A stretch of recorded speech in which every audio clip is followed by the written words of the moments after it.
This is what I wanted to ask you. I've been dying to ask you. You know, every time I do an interview, everyone's talking about a typecast or something. How do you avoid? And it kind of makes me cringe because I think it's really loosely thrown around. You know, but I wanted to know your opinion because you've done such an amazing job of navigating and you know, breathing life into so many roles and achieving so much.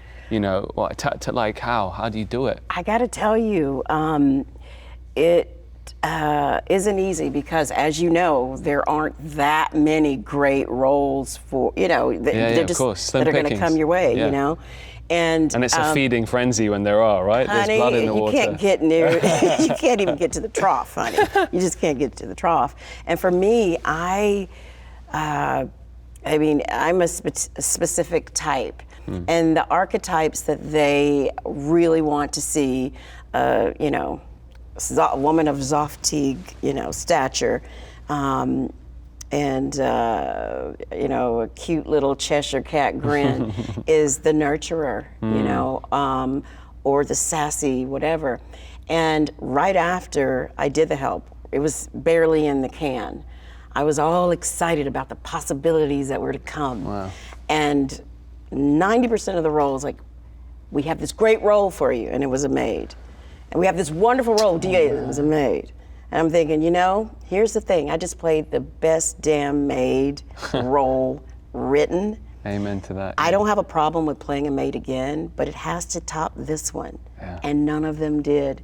And so for me, it was about just looking in different places, exploring different directors who hadn't made their stripes or earned their stripes in Hollywood, but they were great talents, and you could see it because they were also writer-directors, and just, you know, sitting it out, just waiting for those so great relate roles. to that. You know like what I straight mean? after Slumdog, and you know it's different because you'd put in a lot more time and work.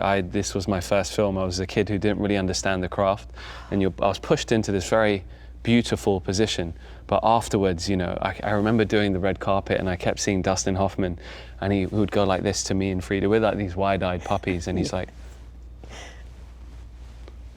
you're here, you're gonna go there. And I'm like, why is he saying that? It's making me sad. But peaks and valleys. Yeah. And straight after that, you know, I looked around for some substantial follow-up or something, and there wasn't, you know, there wasn't, no one really knew how to package this big floppy-eared, gangly Indian dude into cinema. And you know, when I see people like you know, winning Oscars, that's you know, breaking through the ceiling in such a big way, you know, for so many people. But you know, I look at your film and Lion, and I think, you know, we're going back to the whole election and stuff. I'm a British dude, so I don't have much to say. But as a global citizen, you know, I was on my way to Napa Valley Film Festival, and we were going to open the festival, and I just called out my publicist, and I was like, "What are we doing? Like, this doesn't matter. You know, I can feel like a sense of depression in the air. Why are we going there trying to promote this film?" And I went there and looked at the audience, you know, in this dark room where there's no segregation. You know, when all of you are sitting in this dark room looking at this screen, you know, there's no color or no race or anything, gender. And they were just all unanimously moved by this piece of humanity. And I realized that's why art's important to put out into the world. That's why films like yours, Hidden Figures and Lion, are really important, because they're anthems of diversity. Absolutely. They're anthems of love, and they're anthems of perseverance. Absolutely. You know? That's honey, you hit it on the head for me. I just wrapped a movie in Toronto and barely in town for 2 days before the election, and just, you know, we were on night shoots, so my sleep is all turned around. Everything's just off.